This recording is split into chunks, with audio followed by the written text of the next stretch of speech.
big and big and big and bigger. But of all things, I forgot God. You know, at times, my constituents will come and say, Honorable Minister, can we go to church? I say, well, when you go to church, you pray for the president and his cabinet, and I'm one of them. So you go and pray. I'm going for my farm. Finish, end of the story. But let me tell you, time came.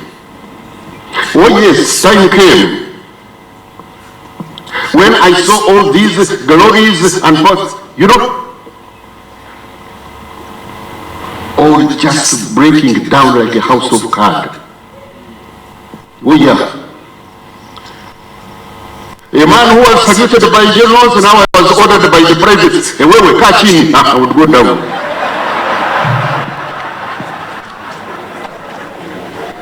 I can testify that there isn't a single minister, including ministers of defense or of internal affairs, whoever went to Rwakasisi Triangle.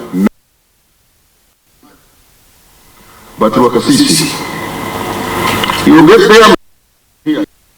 You know, at one time we had a colonel who was a brigade commander in that place. Now he came to give report to the president, and of course, as usual, I was there.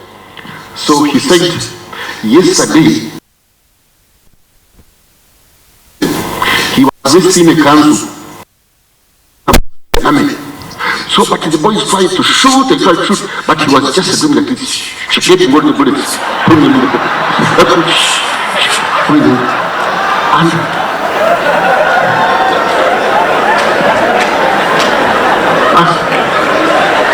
And I looked at the colonel. I mean, so the president just looked at him, and then from there he stood up and said, Naomba kuendelea. The president said, you go ahead. He went out. I told the president, I said, if I was the president, this man would leave this room a private. Sometimes MUSEVENI would be a pussycat, sometimes it would be a rat, at times it would be everything. But anyway, the short of it is that, yes, I looked for them. Even when they crossed to the west at Wenzori, I think I was late about 10 minutes when they crossed that Kasumanyanja. I had already arrived there. But when I reached Rwanda, I put on the field glasses and just looked at the shoulders of the mountain, and I saw them. They were cooking and all that. Fine. I went to Fort Potro. I addressed the rally. From there, I took Chenjuju Road. The brigade commander I had, he dared to come back to Rwakasisi, and did he survive? He didn't. The judgment started at 10 o'clock in the morning, and he read through his judgment until 8:30 in the night. At 8:30, he removed his white wig and put on a black hood.